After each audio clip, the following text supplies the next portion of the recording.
Did I tell y'all how much I love florals? I didn't? Well, now you know. Hey, my Tea Party Squad, welcome back to another video. If you are new here, hello and welcome. My name is TUBEBUDDY and I love florals. So in this video, I want to flip through sticker book by Live.Love.Posh called Autumn Blooms. So if you don't know, your girl loves florals. So This is a 30-page sticker book, and within this 30-page sticker book, we are going to get nothing but floral stickers. Not only floral stickers, but you're not going to see any colorful boxes or paperback stickers. Let's go ahead and check out this Autumn Blossoms.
All right, so that was a flip through of Live.Love.Posh's Autumn Bloom sticker book. Again, this comes with 30 pages of stickers, and I love florals. So if you don't know that, then now you know your girl loves florals.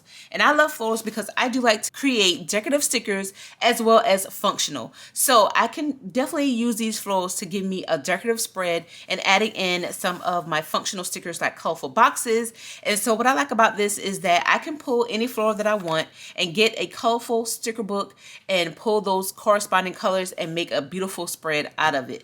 So if you are new to decorative planning or want to get into decorative planning, you should check out floral stickers as well as some colorful boxes to add some functionality to your spreads. So I hope you enjoyed this video. If you did, please don't forget to give this video a thumbs up. And if you are new here to the Tea Party, hello and welcome. My name is TUBEBUDDY, and I hope that you consider subscribing to my channel if you want to see more videos from me. Thanks for watching, and I will see you guys in the next video. Bye, guys.